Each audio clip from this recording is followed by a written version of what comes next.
Town of St. John Board of Zoning Appeals, St. John, Indiana, June 21st, 2021. All please rise for this Pledge of Allegiance. I pledge allegiance to the flag of the United States of America and to the republic for which it stands, one nation, under God, indivisible, with liberty and justice for all.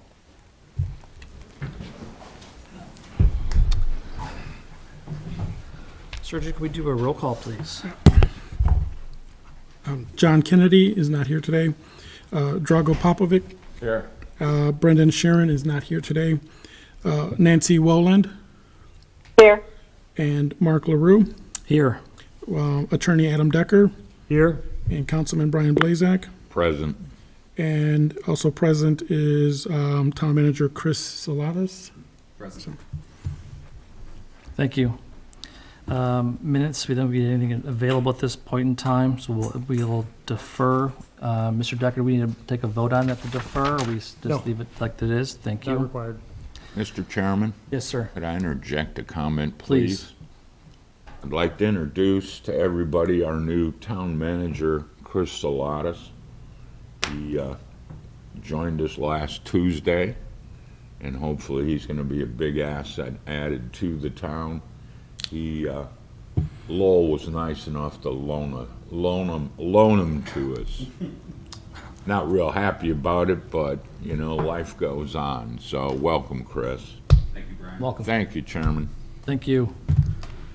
First order of business, 2021-07 developmental variance for St. John MC 24-555 E1B to exceed the permitted 30 square foot of monument signage to 55 square foot at 9615 Kyleman, Great Lake Orthopedics, Shelley Pitchford, Vice President, and Lisa Neal, Doyle Signs. Do we have anybody hear from them? Okay. Please start us up to the podium and give us your name. Certainly. Good evening, everyone. My name is John Streets. I'm with Doyle Signs, here on behalf of the Great Lakes Orthopedics. Should I just go right into my presentation, or is there anything Please from do. staff? Please do. Excellent. So at the core of this request, they're seeking approval for an identification sign on the road, something that will allow them to identify themselves as well as the tenants that are inside the building. In addition, improve the lighting, improve the look of it, add some masonry at the bottom of it. So what we're looking to do is remodel the existing sign on the existing foundation, put a nice masonry base and a concrete pad in, brand new sign cabinet with LED illumination, multiple tenant panels in that to accommodate all the tenants that are in the building now, and a very nice decorative cap. Based on code, this sign measures 55.2 square feet. Right now the code doesn't really allow this property, the proper identification for the tenants. That will be visible from the road there as well as from US 41, which is about 400 feet away from where that sign is. This, I believe, is within the intent of code, allowing the tenants in this property to have proper signage. The setback remains the same as the existing sign, and we're actually, I think, 2 square feet bigger in terms of illuminated signage than what's there right now. And the sign is just a tad bit shorter than the sign is now. So all in all, this is an upgrade that'll make it look much nicer, light up nicer, and accommodate all the tenants in the sign. And we are seeking 25 additional square foot through this variance to allow this much nicer sign to go in place. That said, I'd like to open it up to any questions on the board, and I thank you in advance for your time in reviewing this. You mentioned LED.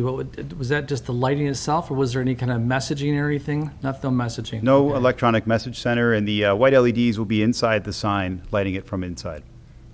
You also mentioned something to the effect of being visible to US 41. I go by there all the time, and I don't know that you can actually see that sign from 41. I mean, the benefit you're mentioning, I don't think actually exists. Yeah, based on my travels in looking for that sign, it certainly, being that size, will help it be at least seen from a distance. You may not be able to read all the copy on it, but I think it'll have a presence that'll be very nice. Okay, because I think that faces to the, both south and north on that, what would that be, the southwest corner of that property, am I correct?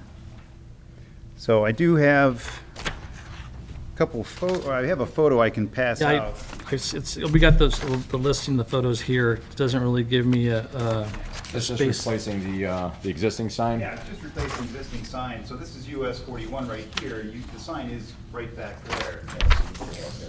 Yeah, exactly. This is, if you're gonna show everyone, this is the sign that we're looking to replace in US 41. Obviously, this is a Google photo. This just shows what I was trying to explain, that it does have some visibility from US 41. US 41 being right here. The bank. And the sign is basically right there. Okay, I mean, it's not the best visibility, but there's some visibility, and that definitely is the more trafficked road of any road in that so corridor. then it faces east, doesn't face north and south then? I apologize, my direction sense is not good right Okay, now, so so would that, towards 41 would be east, and then Uh, away from it would be west? so that's the sign right there, and that's US. I guess I've gone past it so many times, I just don't even really pay the close attention to it. And I know Dr. Pitchford's in there, so. But ideally, allowing this sign at this size will allow the tenants to have some verbiage on there that'll be seen at least from 96th Street. And I think it'll be very important for the tenants, and ultimately, it's a fantastic upgrade for that property in terms of the signage.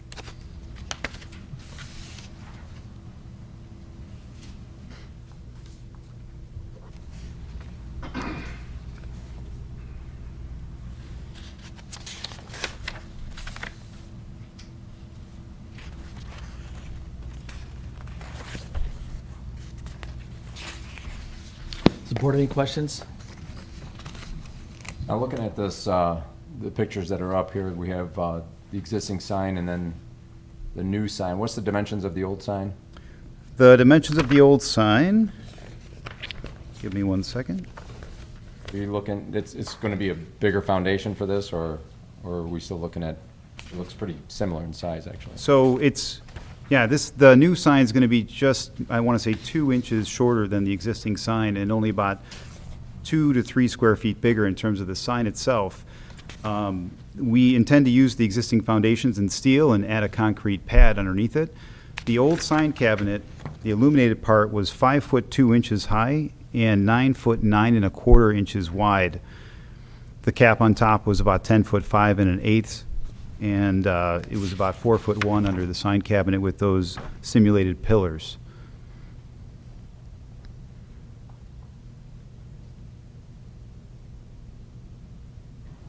Sir, is there any concern with this being then a solid, basically a panel, as opposed to currently you can see underneath the monument sign? Is there any precedence for that, or Mr. Decker? Do we know there's any issue with the design itself? The line of sight, The line of sight, thank you, sir, that's what I was looking for. you're looking at, Since they're gonna be going to the ground basically with this. so it's more than 20 feet back from the edge of the sign to the curb. So you're, based on that 15, you're probably looking at 20, 30, probably 30 feet.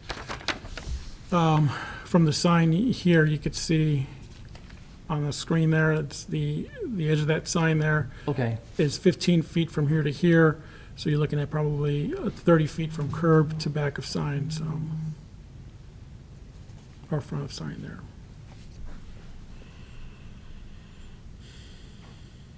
okay, So you're measuring 15 feet, double that approximately. 30, so we're not concerned about line of sight then there? I don't believe that there would be a concern. When the vehicle pulls up, it'll probably pull up as close to.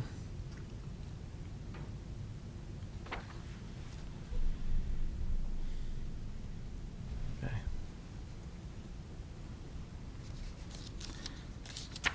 Drago, anything else? No, I don't have any. Nancy, do you have any questions?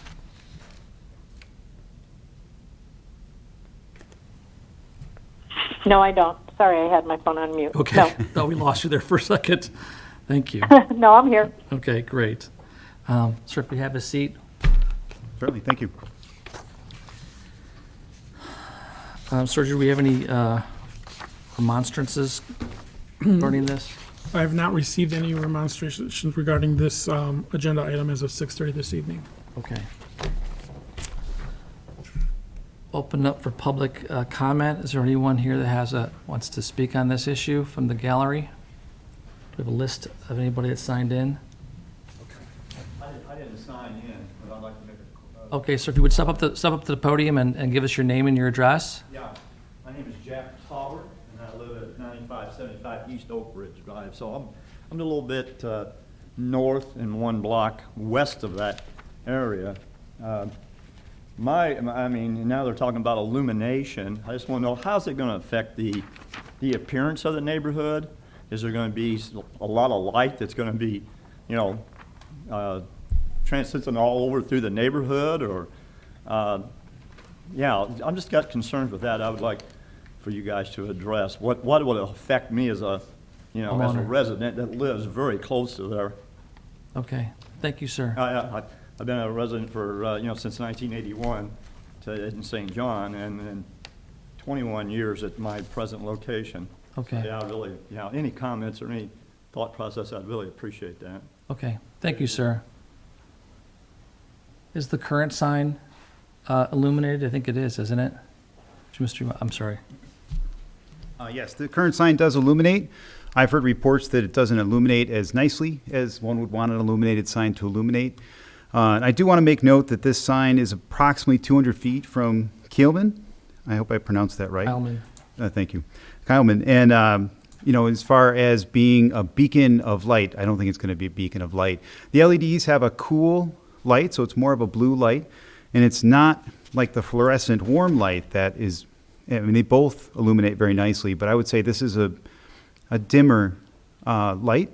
And not knowing what the sign looks like right now, I can only assume it's going to be brighter, but it's not going to be a beacon of light. I don't think this will interfere with any of the residents that are on that, behind the property.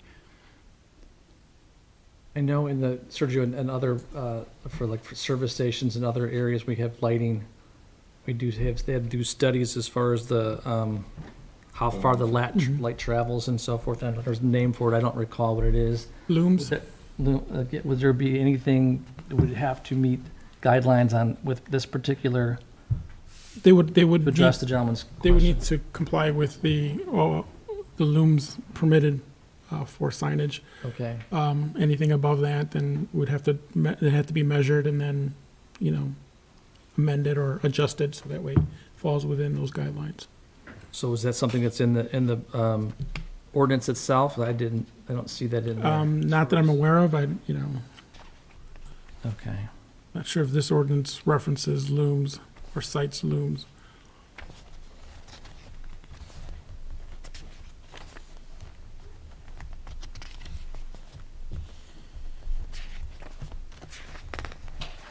I didn't see anything in reference to that. Is there another public comment? We'll close the public comment section. Sir, if you'd step back up to the podium again, please.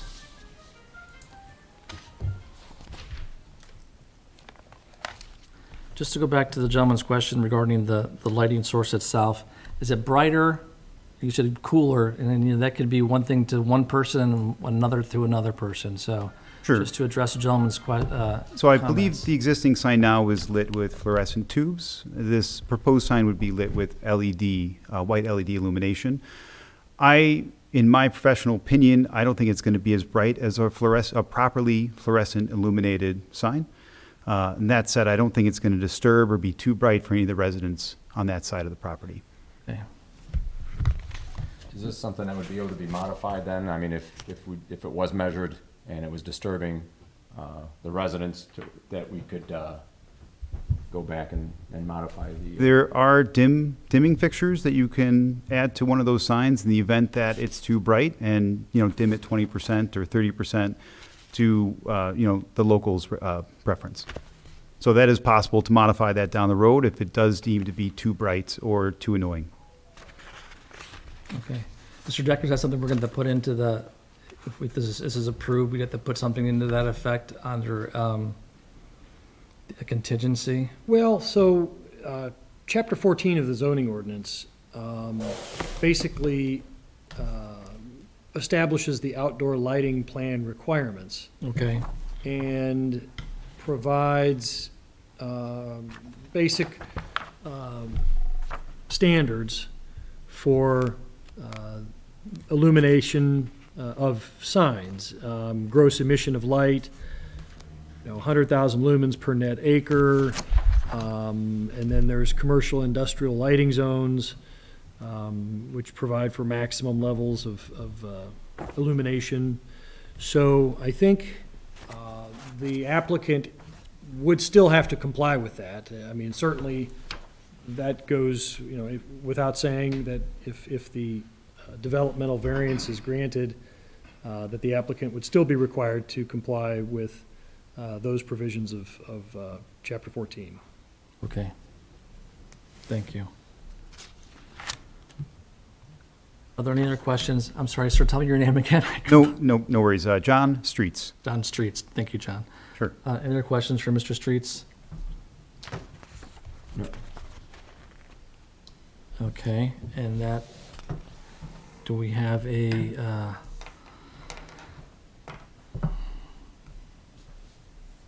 you want to file a motion to approve or not to approve? Yeah. I'll go ahead and make a motion to approve the sign with the contingency that it meets the requirements for the amount of lumens that it illuminates. Under the current ordinances. under the And ordinances. And Mr. Chairman, Yes, sir. The granting of a developmental standards variance are as follows. The provisions require that the approval will not be injurious to the public health, safety, morals, and general welfare of the community, that the use and value of the area adjacent to the property included in the variance will not be affected in a substantially adverse manner, and that the strict application of the terms of the zoning ordinance will result in practical difficulties in the use of the property. I would recommend that as part of the motion, that those standards be considered for purposes of the vote. There they are right there. Good thing I keep this in my.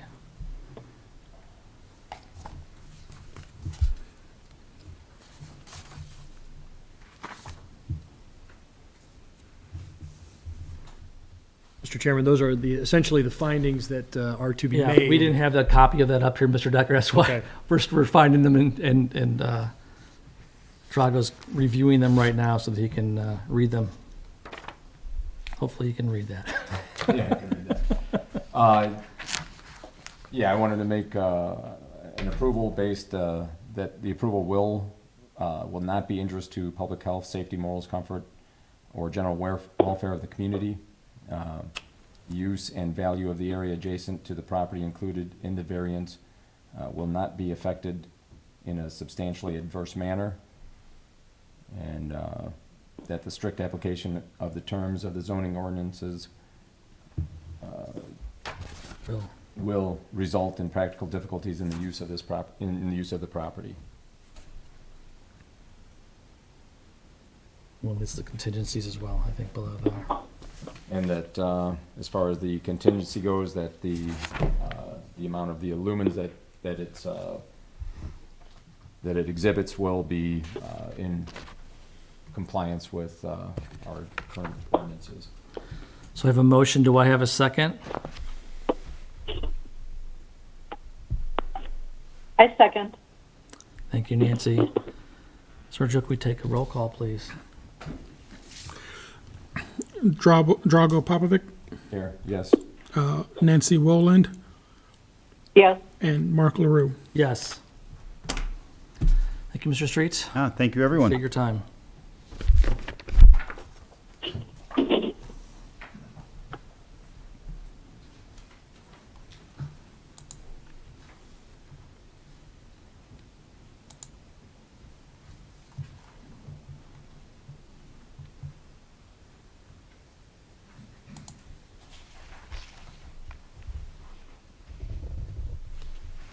Okay.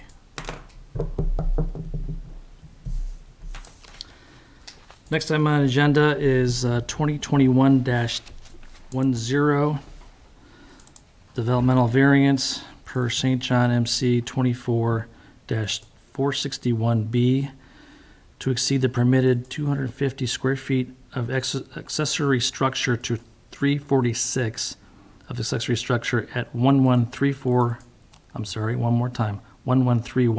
West 109th Avenue.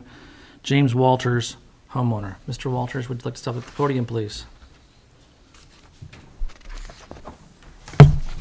Good evening. My name is Jimmy Walters, and I live at 11314 West 109th Avenue.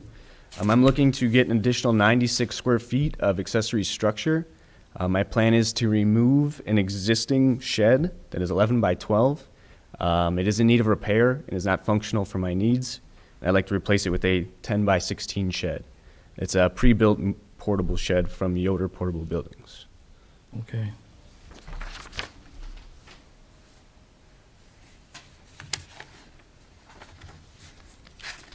The current shed's in the, is that up towards the, okay, and closer to the home, I guess, and we're gonna stick it more closer to the back of the property, is that correct? The current one is right above the number 22. It is 11.4 by 12.3. Okay, I see it there, And okay. the new shed will be in the rear corner. Okay.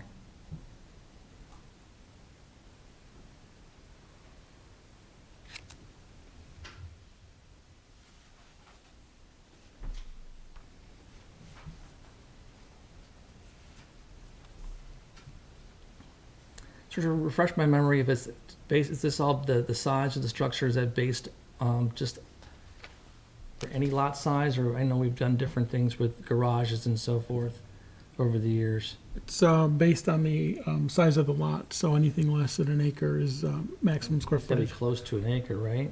Yeah, I believe it's an acre and a quarter. Yeah, I was gonna say 304, 305 deep, that's in the 165. Mhm. You're about there. So at 1 acre, he has, then what's the, I'm sorry, what's the size limit for that? it's I have to pull the ordinance on that one. I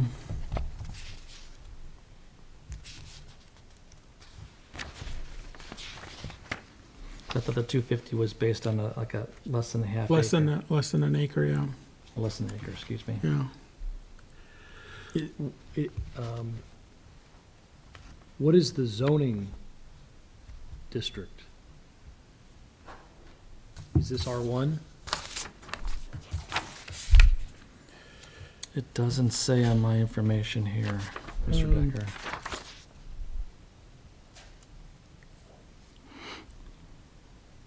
So I'm reading from the zoning ordinance, for an R1 district, excluding garages, a maximum of 2 accessory structures are permitted, provided the square footage of all buildings does not exceed 250 square feet. But that apparently is not applicable. I'm not certain. Is there, the question is on the size of the lot. Do we have different limitations for less than an acre than more than or greater than an acre? I thought that we did. I wasn't able to find it in my information. That's why I'm asking.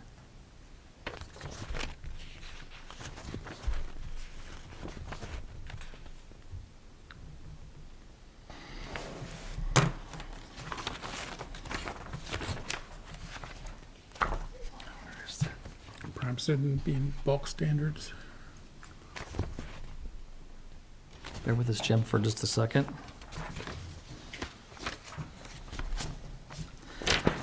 Does the board have any questions?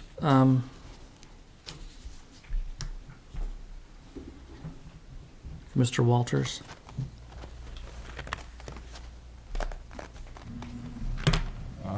Not currently at this time. What, are you custom building this, or is this, It's a prefab. I'm putting the door on the side, and it's having 2 double, or maybe it's a single hung window.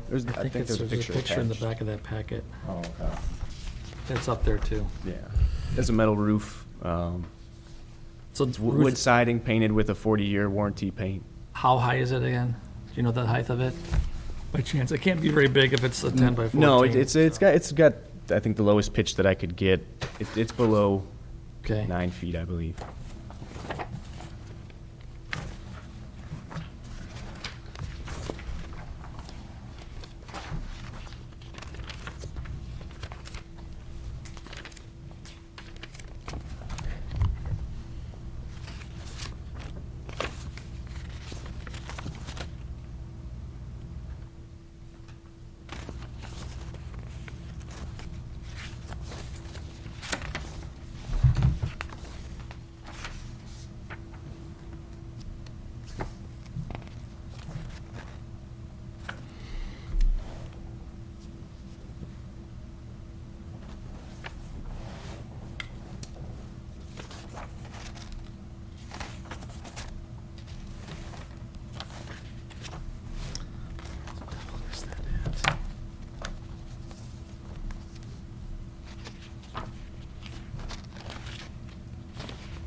Let's see in this thing.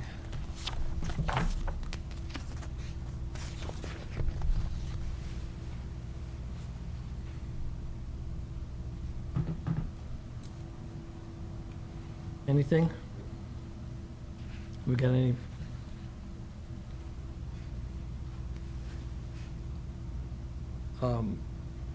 Mr. Chairman, I'm not sure if that's directed to me. I don't find just- anything in bulk requirements. Okay. I thought we had something in the ordinance that said we get a variance between less than an acre and then more than an acre for something of those structures like that, but I could be wrong or confusing it with something else. I can't locate anything either in here. But the reference we have to this ordinance. So. Other questions from the board? We have a seat for a second, Mr. Walters? Open up for public comment on Mr. Walters' petition for a larger accessory structure. Does anyone like to speak on that? Okay, we'll close that section. Public comment. And then come back to the podium. Gonna get your exercise today, coming back and forth. So with that, unless there's no other questions, can I get a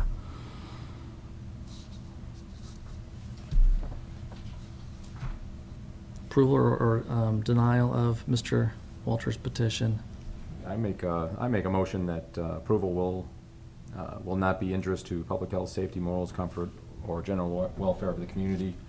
The use and value of the area adjacent to the property included in the variance will not be affected in a substantially adverse manner, and that the strict application of the terms of the zoning ordinance will result in practical difficulties in the use of the property. I have a motion. Do I have a second? I'll second it. Thank you, Nancy. Sergio, can we get a roll call, please? Drago Popovic, Yes. Nancy Rowland, Yes. and Mark LaRue. Yes. Thank you, Mr. Walters. Good luck.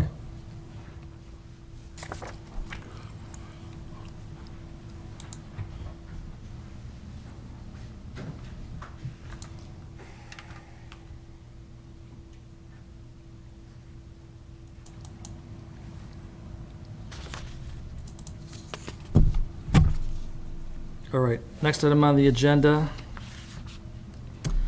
2021-11, developmental variance per St. John MC 24-516E1 to encroach into an 8-foot side yard along a street with a structure fence, and St. John MC 2452 to obstruct sight lines on a corner lot within a triangular area formed by street property lines with a fence at 11073 Summerlin Street. Candace and Marvin Richardson, excuse me. Step up to the podium.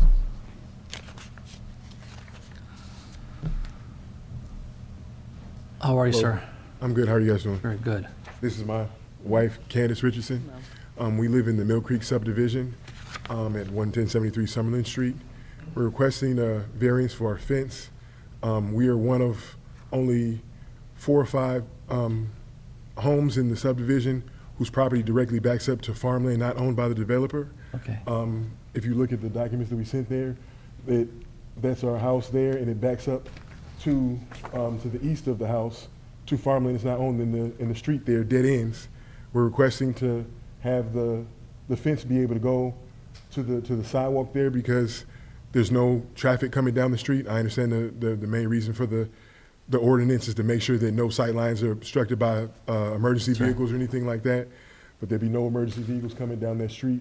Also, our home is the only one whose window well for the basement is facing the street instead of facing the inside of a home. Okay. So we're also looking to cover up the window well to the basement as well. So that's there's a little dot here just behind that red line. I'm guessing that's the tube. Yeah, Yeah. that's the, where's the name for it? Like a culvert or whatever. Thank you. That's the word, for the home. Okay. So from the corner of the home, the back corner of the home to where the window well is covered, it's about 8 feet. So from the back of the corner to where the window well will be covered, it'll be 8 feet. And then also on the plot drawing, it shows that the distance from the side of the home to the sidewalk is 20 feet. Okay. Let's see if I can hear. Excuse me.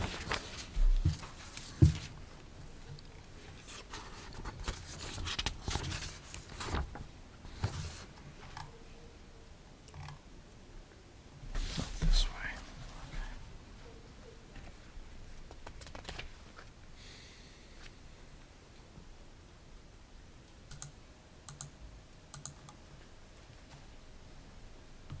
The current ordinance on this, Sergio, is what? That they would have to go to the build line? Is what that wouldn't be up to that sidewalk? They would have to remain 8 feet from the side yard. From the side yard. So that would give them what then? 12 feet from the house to The that property line there. That property yeah. line there, okay. The concern here, Mr. Richardson, is the fact that I know there's nothing built there now, and the street's put there so that eventually that may have roadway there.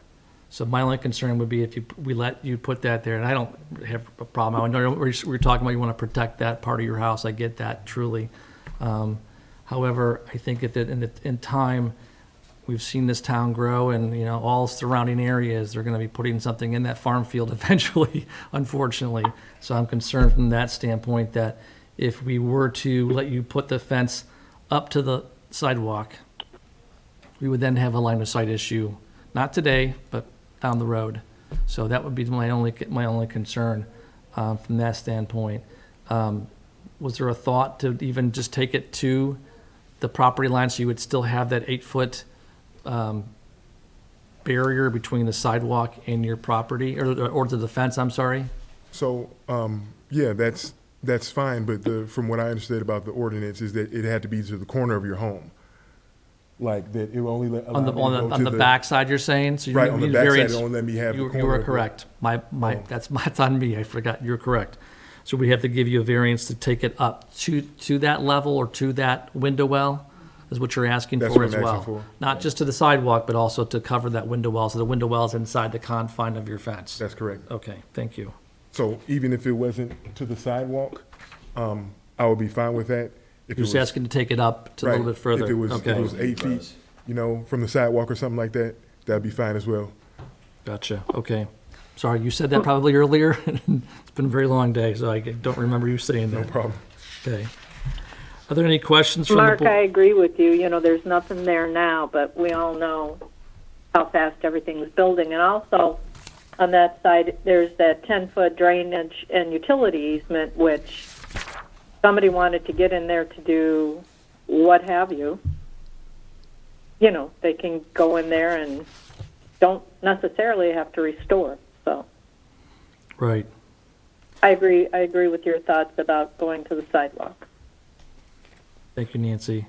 So I think what's been proposed is to take it just to that line where the drainage and utility easement is at. And then up, we're looking really more, I think, from the standpoint, Nancy, of going forward towards the front of the home too, so that you can get the coverage on that window well. So the variance would be to get the coverage of the window well. Yeah, the side yard setback would be one of them, and then, they wouldn't need one for going to the sidewalk because they're not going there any longer. So it's just that side yard setback. That would be the only variance, So- right, to enclose that. Am I correct, Mr. Decker? Well, your zoning ordinance, and I believe this is an R2 district? Is that correct? Yes. Provide side yards as follows: there shall be 2 side yards of not less than 8 feet, and side yards abutting a street shall be 20 feet. So clearly, I think there would need to be a developmental variance for both. purposes of building in the side yard along the street. Is that correct, Sergio? Yes. Okay. Yep. So I'm not sure if I answered your question. You or if I did. just- You okay. did. So does that fence have to be 20 feet off of, is that what you're saying, or? Well, so right, you're because right. that side yard abuts a street, that requires a side yard of 20 feet. So let me take a look at that. Yeah, I'm sorry, this is the build line. Looks Is to at the me, corner. right, so right now, the foundation is 20.9 feet from the sidewalk. Correct. So part of right, if they seek to build a fence in the side yard, which would be anything from basically the corner to the corner adjacent to Mill Creek Road, in my opinion, that would require a variance to build, even if it was, if at whatever point you're going to allow them to build toward the concrete walkway, and you have the right to establish what that is as a condition of any approval for the developmental variance, but that would require a variance. Okay, thank you. So I This- was mistaken. Yes, sir. Excuse me if I can say something else. Please. The 10-foot utility easement, we're not trying to go that far. It's only 8 feet that way. I gotcha, So, yeah. okay. That was my mistake, so. Okay. I was thinking all we needed was just to get you up further to cover that well. That was my whole thing. Right, that is. Yeah, the that's thing. part of it. Okay, The other right. part is to go to the side yard. Yeah. So that was my mistake on that end. So, okay. Any other questions? Concerns?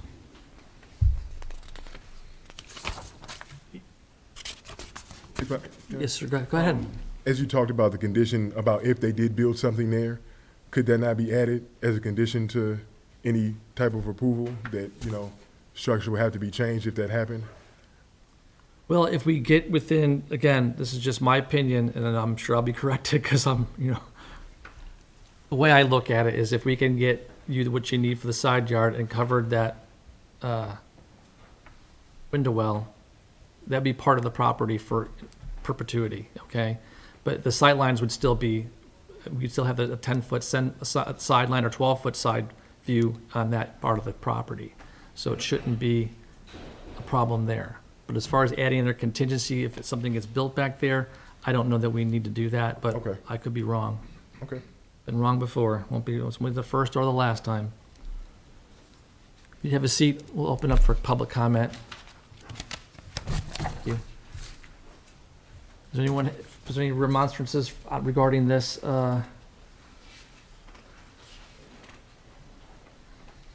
particular? Sergio? We have not received any. Okay, thank you. I lost you over there. Okay, is there any public comment regarding request from Richardson's to put the fence up on their property? Nope. Okay, we'll close public comment, bring it back to the board. Any other questions or any motions?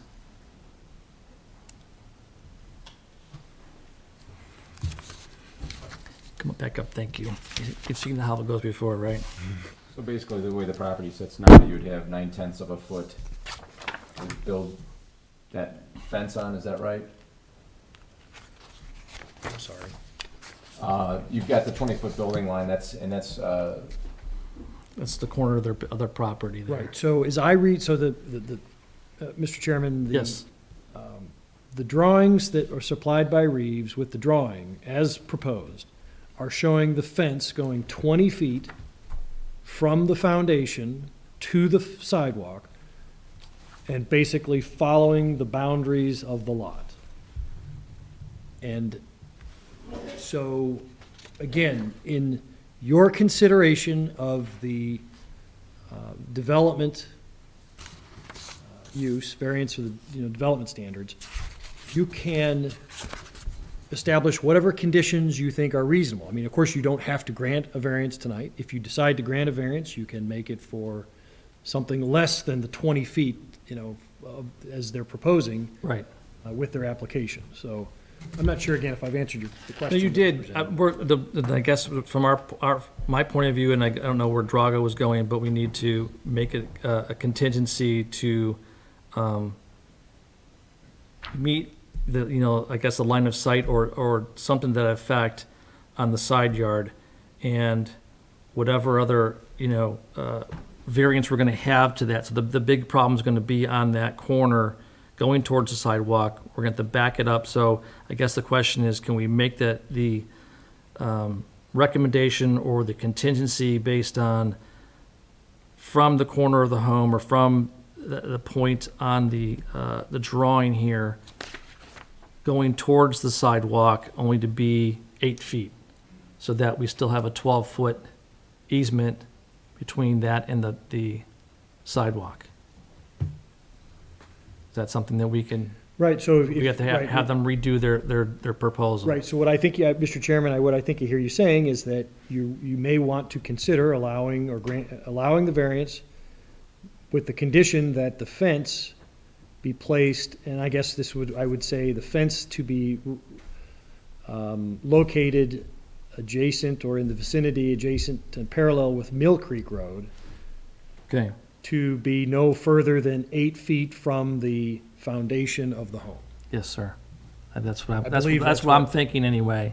I believe that's what I heard you And say. then, yeah, and then, I mean, how do we, I guess, get to cover the window well from that standpoint? Because it's still a side yard, there's still that, so we're moving up towards the front of the house. Is there, Well, that's what I thought. See, I think we misunderstand each other. yeah, well, then there's two parts to it, because the first part, the typical fence line starts in the back of the house, the back corner of the house, and then through to the back property line, or however that's gonna be set up. Now we're moving it forward 10 or 12 feet, maybe? I don't know what that distance is. Egress from the, what would that be, the? So from the corner of the house to where the window well will be Yes, covered is sir. 8 feet. It's 8 feet. So from the Okay. back of the house to where it would cover the window well is 8 feet. So that's, then we So need to you know, would be good with the 8 feet coming forward from that corner? 8 feet from the That would corner work. to there, and then going towards Mill Road would be again another 8 feet.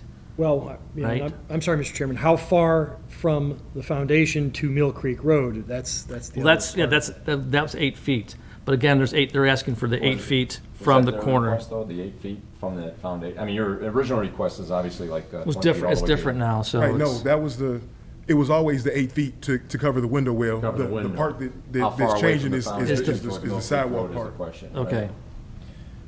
So Again- what would, Go ahead, Mr. Decker. Right. I'm hearing two different conversations. Okay. I believe Mr. Richardson has said, and I'm going to try to describe it on what I'm seeing here. That's what I'll use it as well. So from the corner of the foundation, which is marked at an elevation of 734 and a half, do you see that on the drawing? Yes. I believe Mr. Richardson is saying that his well is 8 feet toward The front of the the house. property. That's correct. Okay. Yeah, that's what I understood as well. Yeah. Okay. And then 8 feet from, before it was to the sidewalk, now we're saying we're gonna make the contingency to 8 foot from the foundation towards Mill Road. Just to be clear, it's 8 and some change, so I would be asking 9 just to make sure. Well, we need, what?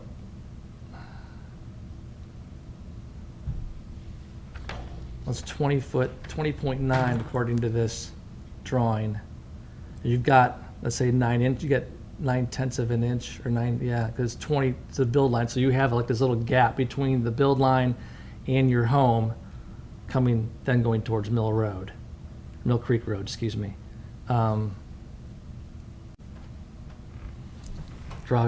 you want to pile in here? All right, so for the fence to be compliant from that, what would that be, the southeast corner of the property?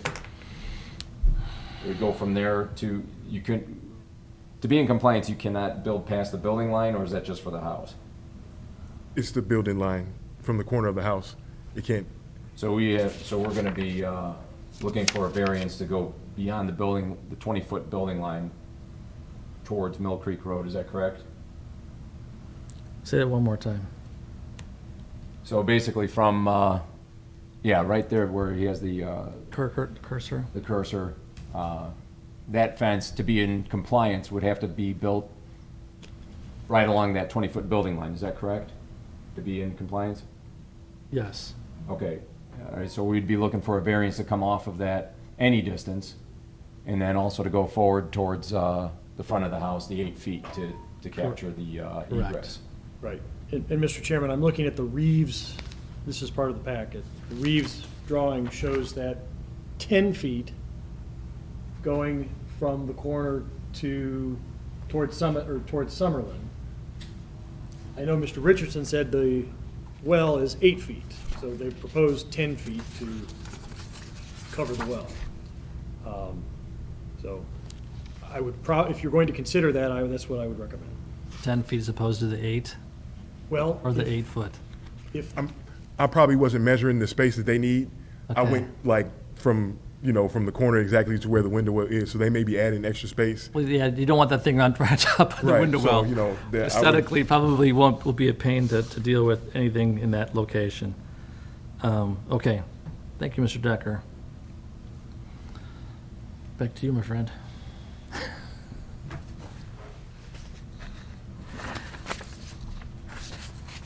Can I have a motion on the proposed fence for the Richardsons, please?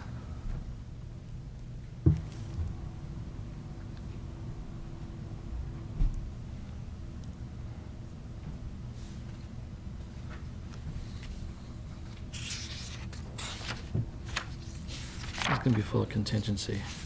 Hang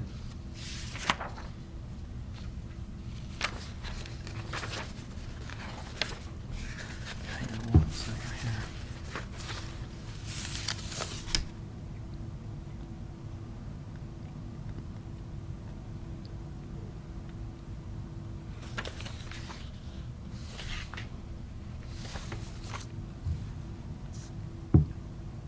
Just another thought here, so the back portion of the fence is gonna be, it shows here 94 from that corner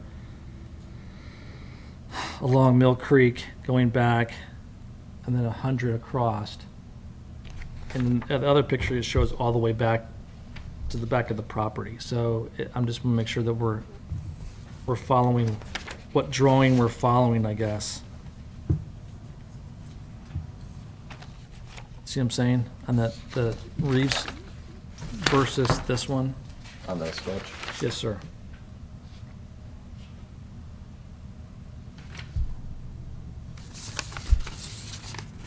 It's from the corner of the house to the back build line, I guess, that's as far as they can go, is that correct, Sergio? Yes, So that shows, they show 94 feet, I don't see a measurement from that corner of the house to the back, unless I don't know how to read a, No, there's no measurement showing. yeah. So- Those are measurements taken by the Reeves.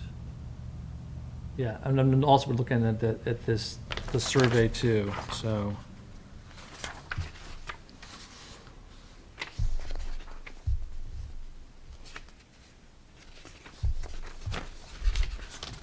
I don't, Mr. Chairman, I don't see any measurement of that distance Yeah, between I'm the just corner to the back of the lot on the survey of the lot. Well, it's 150 front to back. 26 to the front of the house. Yeah, so I mean,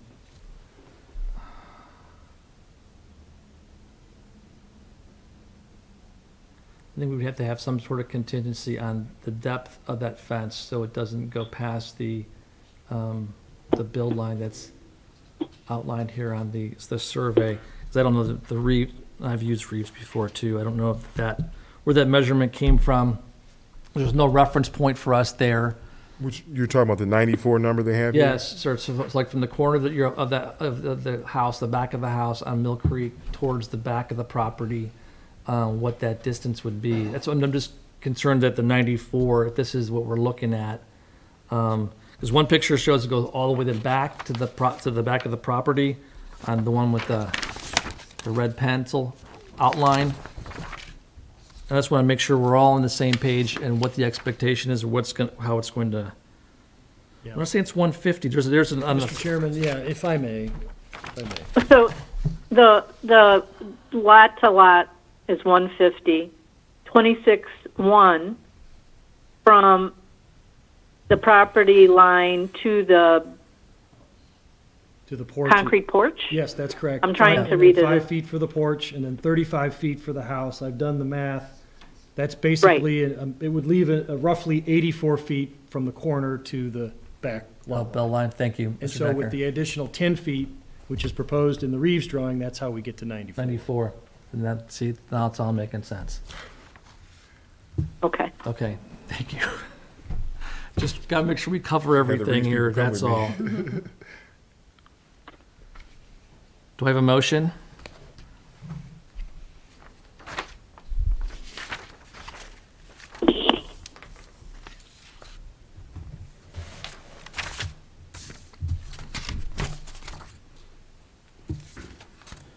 Is the other side of this, the way this is drawn, the other side of the fence, is that in compliance with the way that's set? What are you talking about? As far as the, On the north side? yeah, on the north side, is that, or does that have to be to the back corner of the house as well on that side?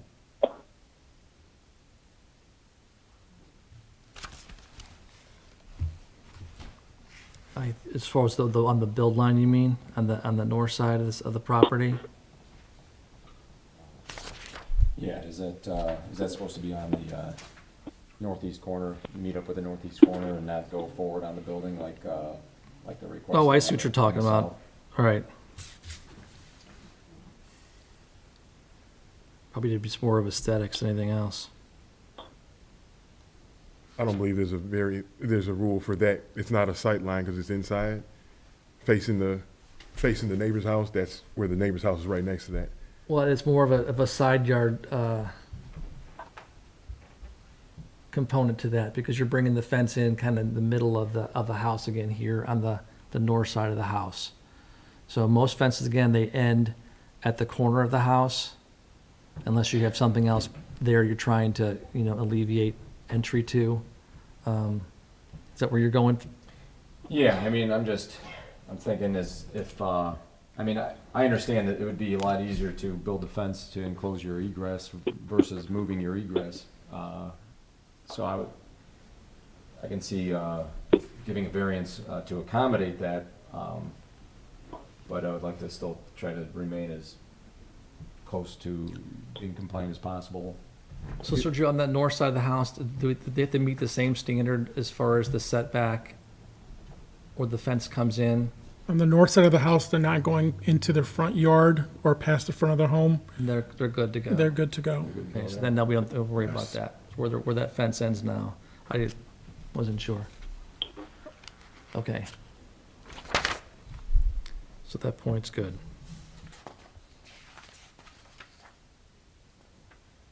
And there's no, you're not looking for a gate. Are you looking for a gate on that side where the egress is? There will be a gate. We don't, if that's a Access, problem, we, you know, from either side, right?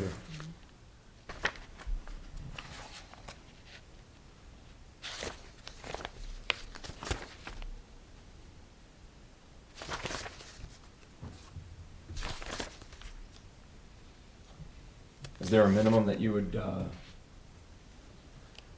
be okay with as far as like coming off of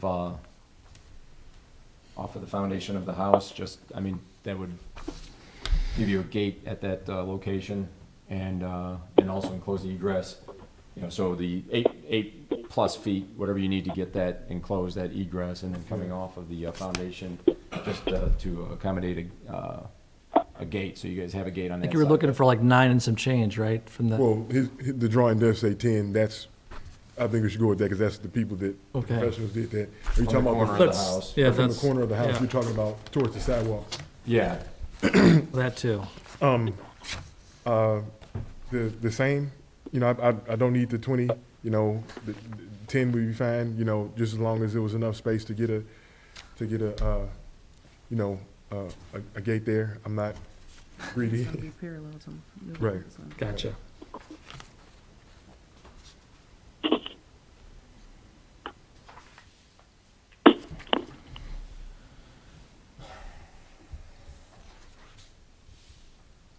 So I'm sorry, I have a question. Please, So I guess this is for the chairman or for Attorney Decker. So if we have them come back with their request for variance with the corrected picture, because right now it seems like we're going to try and make a motion with a lot of exceptions to it. It's just a question. What happens? Well, I believe With we the- can make the contingencies based on the fact that we're not going to let them go to the sidewalk, Nancy. We're going to give them Okay. 10 feet from the corner of the house towards the front, on the side yard, and then, it does add up to 94 going from that point toward the backyard. And then the opposite side of the house, there's not a issue with where the fence comes into the home.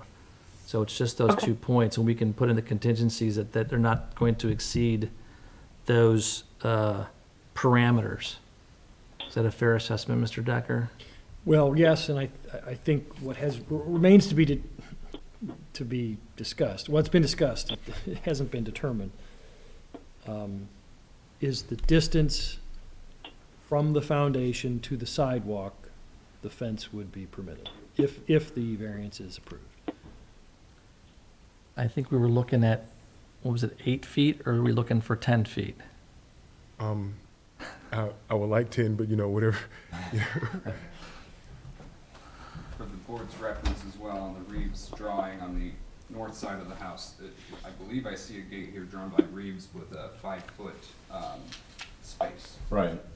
Yeah, and my thought was to try to, He was thinking on the would consider if they were considering an opening over there or the sidewalk side, I guess. But it doesn't seem to be a drawing. They seem to have scratched it out from that point, correct? We're not going to have a gate on the opposite side of on the Mill Creek side? No, You're saying That is where the gate is. Mr. Chairman, there is a gate shown Yeah. on the Reeves drawing, right left of where you see 94 feet. Yeah. Oh, is that, okay, that's what that is. It says 4 4, okay. So that's not, if you're, Gotcha. talking about the distance. No, that's fine. I thought you were going to be up here towards the front and concerned about the Oh, the gate where the window well was at or something to Right. that effect. No. Okay.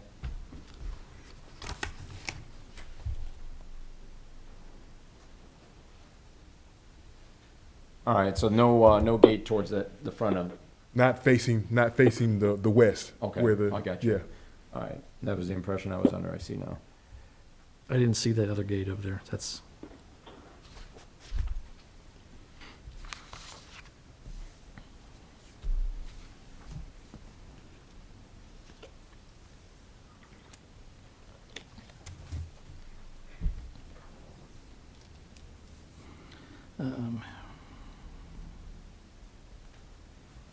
So I guess my question would be what, to try to minimize the amount of the variance, to give you enough room for the egress and, to have like a, semi-usable space there, like how far off would you, what would be the minimum distance that you would, I'm fine with the 8 feet. 8 feet? Yeah. There's there's like a bed there that's, 4 feet, whatever it is, that's, you have trees there, as if I remember Yeah. correctly. but that's not that big of a deal. So if you ask me what my request was, it would be 10 feet forward and 8 feet off the foundation Towards the street. towards the street.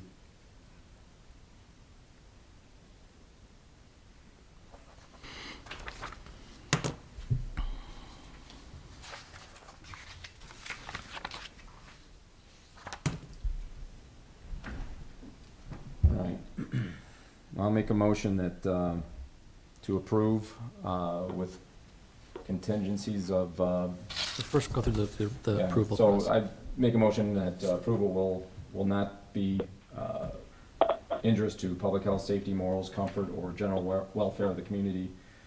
The use and value of the adjacent area to the property included in the variance will not be affected in a substantially adverse manner, and that the strict application of the terms of the zoning ordinance will result in practical difficulties in the use of the property.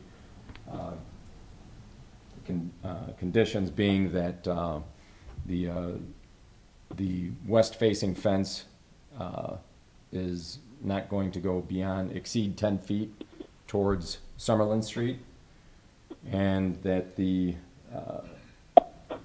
south edge of the fence would not exceed 8 feet from the foundation of the residence Towards Mill Creek Road. towards Mill Creek Road. I have a motion. Do I have a second?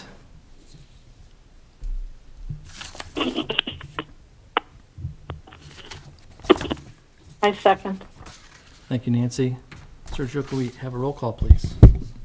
Drago Popovic, Yes. Nancy Woland, No. and Mark LaRue. Yes. You have a 3-1 vote, no majority. You have a 2-to-1 vote. 2-1, sorry, Oh, yes. it takes a unanimous vote with Yes. 3 members present, so it's been denied.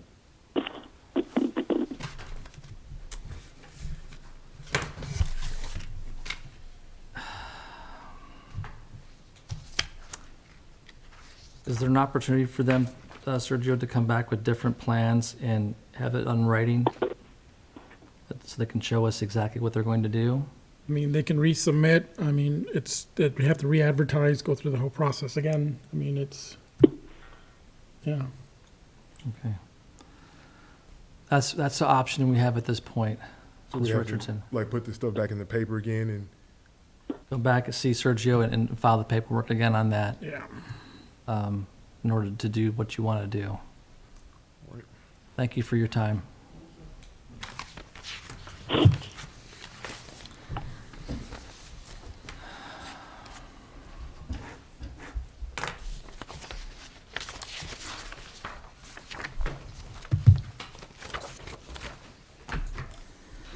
Next item on the agenda is 2021-12, developmental variance per St. John MC 24-555B3A to exceed the permitted 6 square foot of canopy signage per entrance to 41.5 square feet and 21.5 square feet canopy signage per entrance in St. John MC 24-555E1B to exceed permitted 30-foot monument signage to 32 square feet at 9285 Wicker Avenue. Sean Ensign and Abby, I'll butcher Abby's last name here, Spillman, Legacy Sign Group. Good evening. Good evening, sir. My name is Sean Ensign, represent Legacy Sign Group, located at 7933 West Highway 6 in Westville, Indiana. Here on behalf of Luke Oil, representing the Citgo station, located at 9285 Wicker Avenue.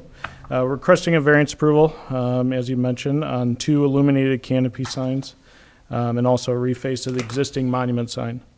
Our client has a need for displaying their branding on the canopy. There is some existing branding on this canopy, however, is adequately small and doesn't quite fit the proportions of the whole canopy as Citgo standards require or request. So due to like the unique situations in the sightlines of Wicker Avenue and 93rd Street, their existing monument sign is not very visible when you're sitting at the stoplights in traffic, and therefore providing enough reaction time for their clients, kind of thus the need for a larger canopy sign. Their typical branding is on all 3 sides of the canopy. However, only requesting 2 here. The previous GOLO branding that existed on this canopy did have all 3 sides branded previously. The proposed signs are LED illuminated channel letters and logo. The logo only exists on the one elevation. The monument sign proposed is merely face changes. They are seeking to add a discounted commodity for a Citgo card, but no additional alterations will be made to the monument. Welcome any questions the board may have, and I thank you for your time.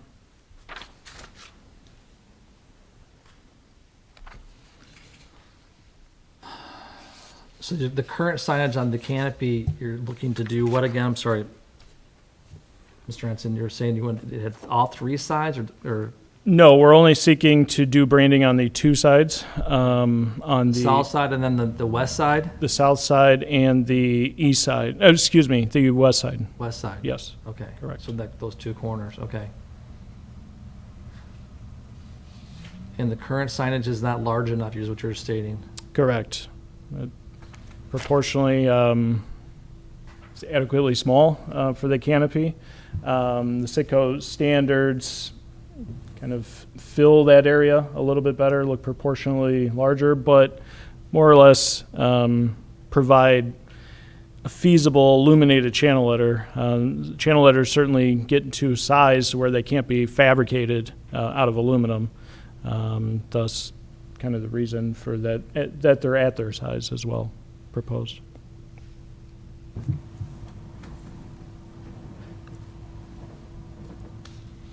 Now, the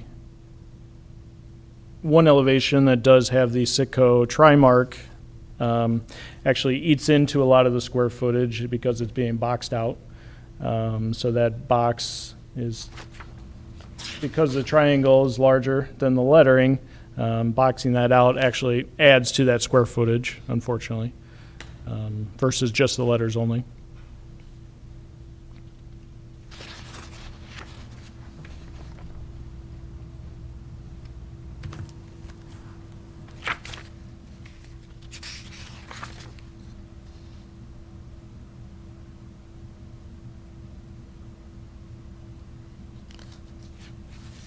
So the signage on the canopy will be lit or not lit? It is not lit currently. Okay. We are proposing illuminated channel letters. Illumination, okay. Yep, internally illuminated. Because I don't recall going by there that was ever lit up.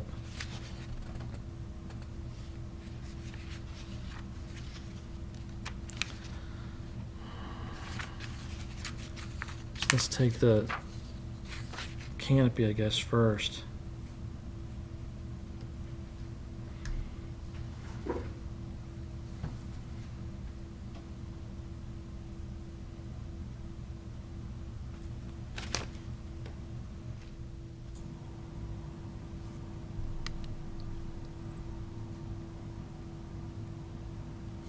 So we're 30, right, current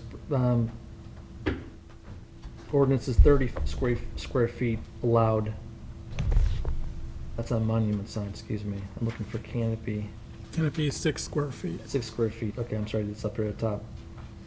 That's in total though, correct? All sides? It's per canopy signage. Per, okay. Yeah.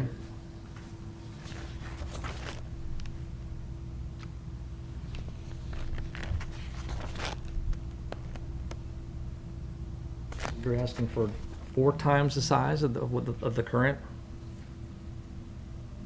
I can tell you from other service stations we've done in the past, I don't think we've ever allowed anything really that large as far as canopy signage. I don't recall what it was, but it was not 41 and a half square feet per side.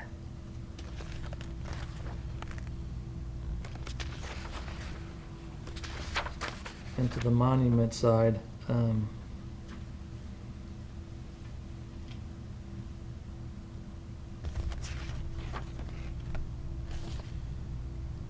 guess we don't have a problem with that, given the fact you're not gonna have anything rolling or flashing or anything else like that. No, One color. purely static, price changer.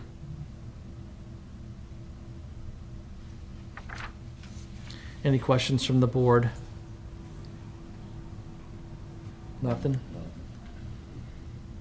Nancy, do you have any questions for Mr. Ensign? No, I do not. I guess I still have a question regarding the canopy. I can't get my head around the 41 and a half square feet. Can you go into more detail why you need that large of canopy signage on either, on all sides, or the 2 sides, excuse me? Well, at the 41 and a half is just purely on the one elevation, mainly because of the triangle trimark. The actual letters, So you have 2 different looks then, you're telling me? yes, correct. Okay. So typically, Sitco standards is to brand one side of the canopy with the trimark triangle logo. And then the other 2 sides of the canopy typically is just the lettering only. So they usually pick the predominant side of the canopy with the Trimark logo, and then use the letters for the other side. The Trimark logo does obviously add to the square footage because Right. everything's boxed out. So therefore, that's how I guess the 41 and a half is getting there. It's only 28 square feet with just the actual letters themselves. And that's at 28-inch letters by, I think they're 13'6" wide. As in both instances, whether it's got the triangle or not, you're still exceeding quite a bit in that area. Correct. I guess that's where I'm having an issue with. And you mentioned before the other owners of that building had all 3 sides. That was prior to a lot of these new ordinances, so we only allowed 2 sides. I don't think we've ever given anything on 3 sides. That would even make it more cumbersome because you've got so much overage on this.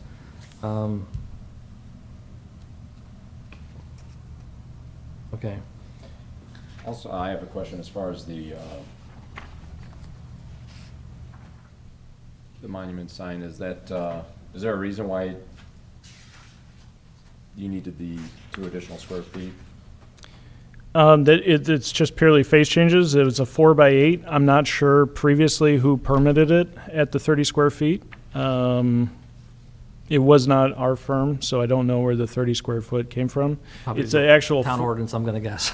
It's a 4 foot by 8 foot, so that's where we're coming up with the 32 square feet. I mean, realistically, it could have been boxed out, possibly in just the actual sign area to achieve the 30 square feet. And it'd probably be about the same with this if kind of just box out the actual sign area.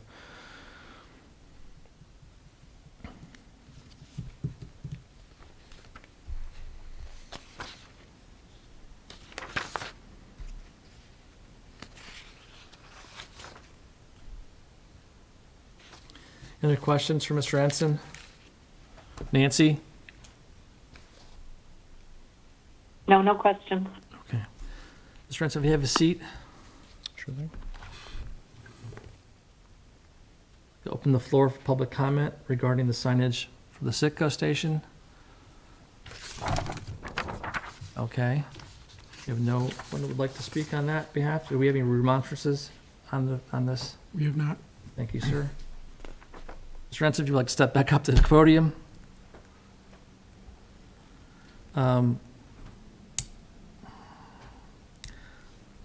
I can't speak for the rest of the board, but I'll speak for myself from the standpoint that the canopy thing I really have a problem with. Not so much the monument sign. We're really kind of out of ordinance with that.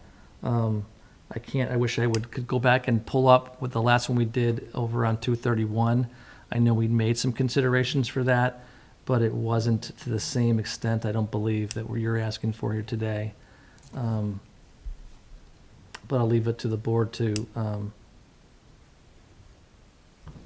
make either a motion to approve or deny of these Would- two. Let me ask, Please. apologize to interrupt. Would there be opportunity to, I guess, table a discussion on the canopy signage and kind of re-propose some additional sizes that the board may entertain? We could do that. Okay. Then I would request that we table the variance till the next meeting. Okay, on the canopy, or do you want to do all of it then? We could do all of it then. Okay. I'd be So fine we're with going to that. defer to next meeting. Yes. Okay. Mr. Decker, do we have to vote on the deferral? or- You should, yes, I Okay. recommend a vote. Thank you.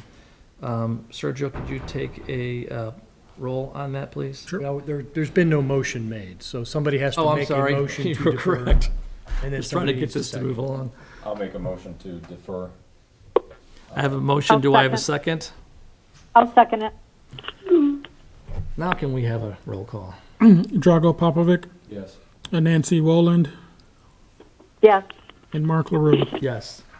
Thank you, Mr. Renson. I appreciate your time this evening. Thank you, guys. Appreciate it.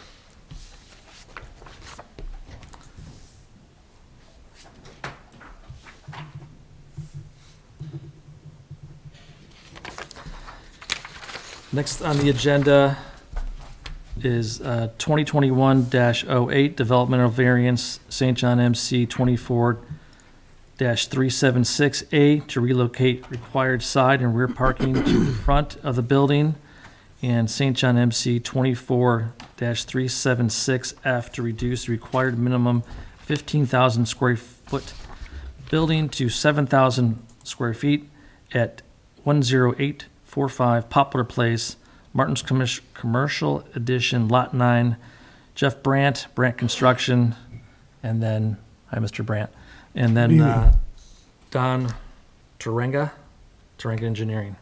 Mr. Tring is not here tonight, but my name is Jeff Brandt, and you have to excuse me, I've kind of been losing my voice here. We're here tonight to present a revised plan for Lot 9 in the Martin Commercial Edition, and we're asking for two variances. First of all, this lot is a non-conforming lot based upon your Remember, the last time you were here. yeah, your current zoning. And our second, and that's one of our requests, and the second one is to, for the parking requirements. And we've gone to the Plan Commission, and they've approved the site plan with all the engineering and all aluminums and everything. It was all subject to this board to review and approve these two variances.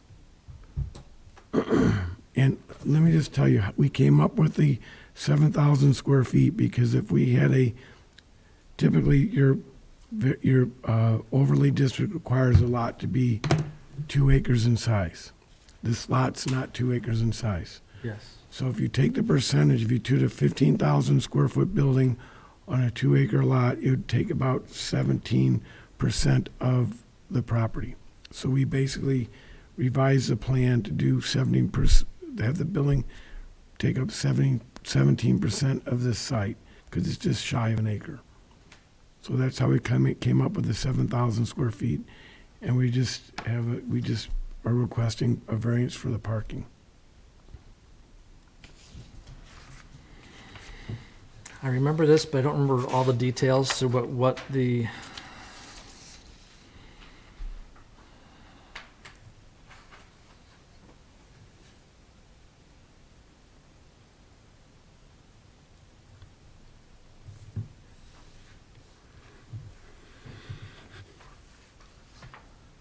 Before we had to have, I forget how many parking spaces, it was like 20 or 30 spots, I believe. Was that, Sergio, do you recall? I don't have my bet. 33 parking spaces required with the 8,000 square foot or 8,100 square foot building proposed.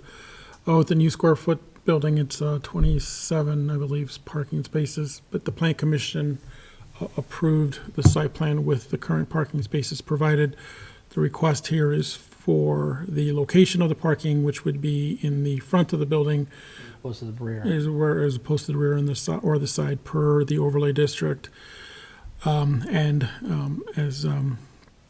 it was indicated, this is a legal non-conforming lot because it was created prior to the overlay, and the new overlay requires a certain percentage coverage, and so they are reducing the size of the building to meet that percentage coverage on that size lot, 40,000 square foot lot, to be in proportion. Okay.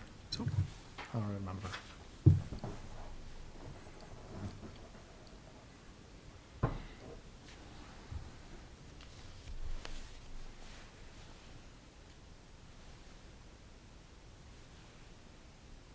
Any questions from the board? No.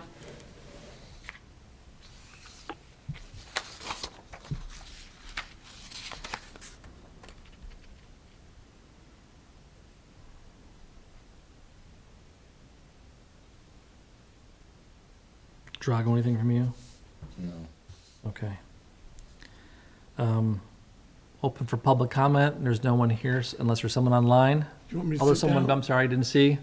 No, she's with me. Okay, she's with you. You want me to Okay. sit down, or? No, just stay there. Unless you want the exercise, Mr. Brandt. Yeah,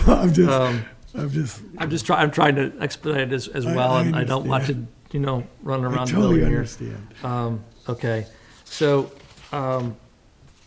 I have no questions. I understand what was proposed. I actually talked with someone from the planning commission. They kind of outlined what had happened here and which the things that you had done to working with them to change that plan. And I guess from that point, we'll look for a motion to either approve or deny Mr. Brandt's revised plan.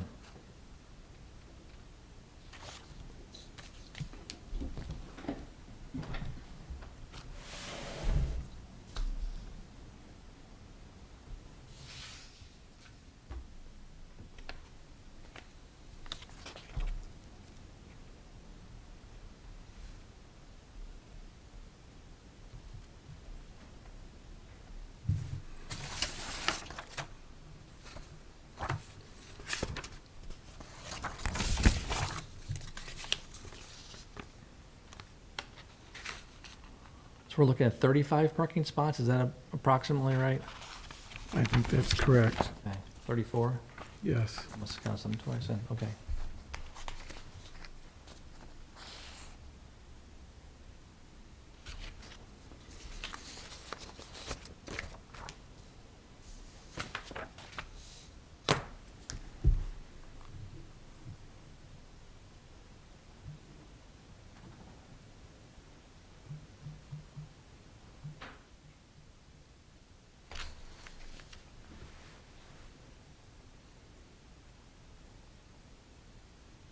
Thirty-four, and how many are supposed to be?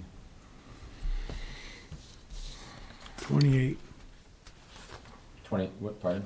28 28. for your ordinance. 27 is, I thought it was. Or 27, 28 is the ordinance. He's got more than required. The big thing is in the parking spaces, the location of, from the rear to, we're putting them to the front as opposed, the majority of them are in the front of the building as opposed to the rear. Ordinance requires majority of them in the rear of the building.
Questions, concerns?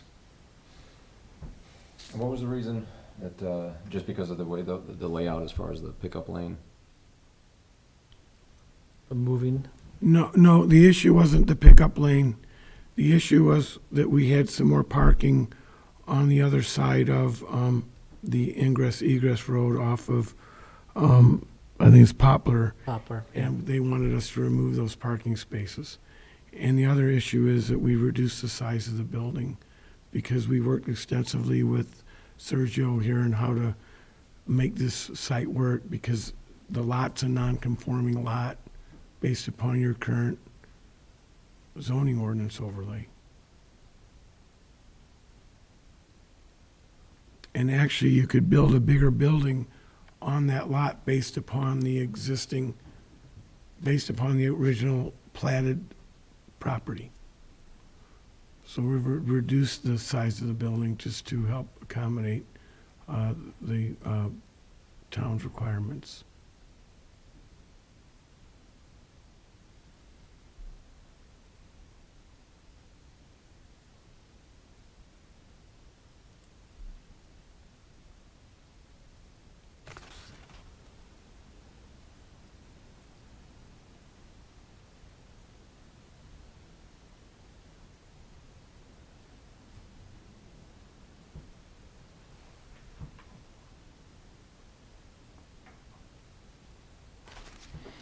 The big thing is it's where the parking is located, really, more than anything else. It's that's moving it from the rear, the majority of it from the rear to the front of the building because of the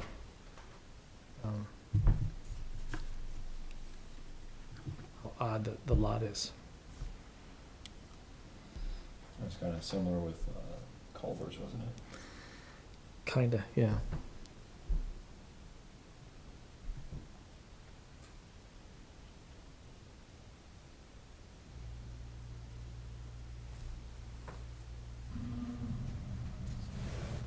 I don't think I was here for this one, but how substantial was the change from the last time? Quite a bit. Quite a bit. The lot, the building's much smaller by, what, Like 5? 1,200 square feet, and we've reduced quite a So bit of it's- yeah, parking. so it's down 5,000 square feet So essentially. what we try to do is meet your ordinance because of the C3 overlay, you have to have a 2-acre lot. Well, this is not a 2-acre lot. The original building setbacks are already established on this is a recorded platted lot. But if you take the percentage, it's about 17%. If you take 15,000 square feet on a 2-acre lot, it would be about 17, it's 70%. 15,000 square feet is about 70% of the lot. So we basically took 70% of this lot to come up with the 7,000 square feet to reduce the size of the building.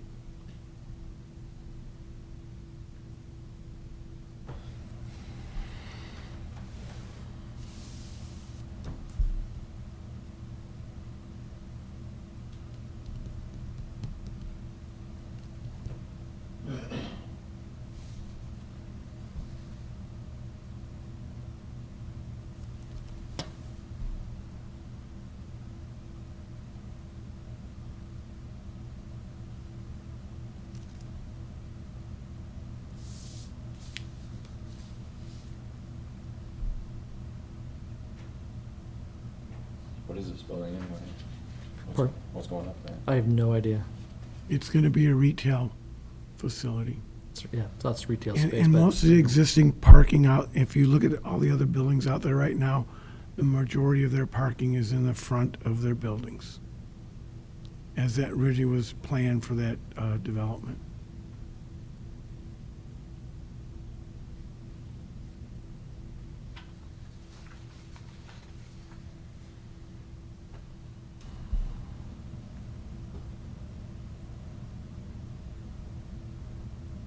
Can we ask for a motion to approve or deny Mr. Brandt's proposal?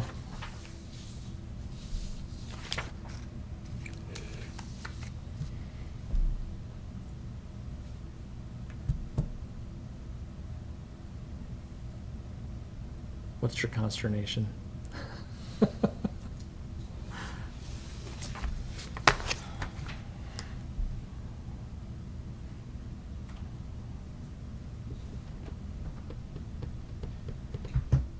I'll make a motion to approve. That approval will not be injurious to public health, safety, morals, comfort, general welfare of the community, use and value of the area adjacent to the property included in the variance will not be affected by it in a substantially adverse manner, and that the strict application of the terms of the zoning ordinance will result in practical difficulties in the use of the property.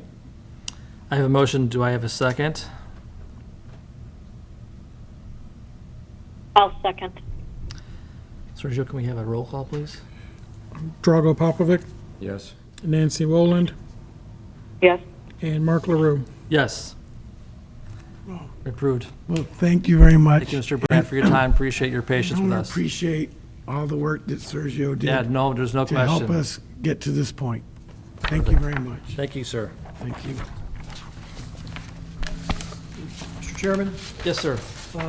I would ask the board to go back to item C, which was the Richardson matter. Yes, sir. I believe I misspoke about the result of the vote that was taken, and I think there needs to be some clarification or perhaps further action taken.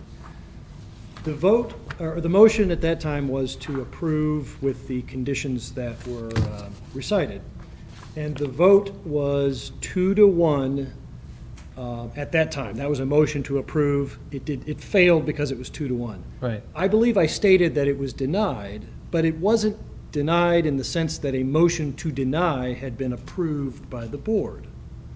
There's a difference, and it's a significant difference in that the motion to approve simply failed.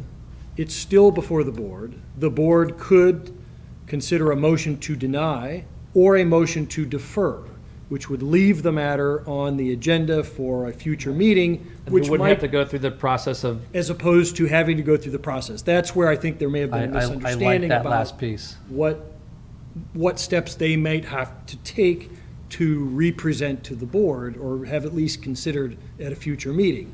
So How do we motion remedy? to approve simply failed on a 2-1 vote. It requires a unanimous vote when only 3 members are present. Right. But that was not a denial of the application. That simply was a motion that was considered and failed at that time. So the board could conceivably consider and take up a motion to defer to next meeting and notify Mr. and Mrs. Richardson that if they want to, come back at next month's meeting, it could be considered at that time. So if they were to decide to come back in the next month's meeting, would they still have to go through the processes of all the? Of No, the hearing, advertising? not on a deferral. So if it's deferred by the board, then they've already gone through the hearing process. That's been Okay. completed. They simply would appear at next month's meeting. It would be on the agenda. It would be up for further consideration at the board, by the board at that time. Okay, all right. Either approve or deny, or even defer to another meeting. So in order to remedy that particular situation, we'd have to put the board again to vote to defer that the Richardsons' I would make or we can make a motion. motion to defer. Yes, And yes, I then believe you if, could. just, I'm play devil's advocate, let's say we only have 2-1 again, what does that do to the deferral? Yeah, so if a motion to defer fails on a 2-1, then I would say there's been no action taken at tonight's meeting, and Oh. that's not a denial. So that's what I think what needs to be corrected with my prior statement. That was not denied by the board, it was simply not Okay. approved by the board, and there's a legal distinction there, so. Okay. Yeah, but I don't want to go into too many hypotheticals about. No, I what it is. understand. I think the board should consider that, and I would agree. I would like for us to consider deferring that to if not next month, the following, because I will not be here next month, so. I would like to make a motion in the case of the Richardsons on 11073 Summerlin Street in Cedar Lake, 46303, that we defer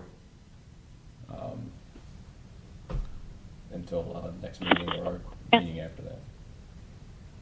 Give a motion, do I have a second? I second. Sergio, can we have a roll call, please? Drago Popovic, Yes. Nancy Woland, Yes. and Mark LaRue. Yes. Okay, thank you. So I think I would also suggest that you direct Sergio to Yes, Sergio, notify could you please Richardson's. contact the Richardsons sooner rather than later?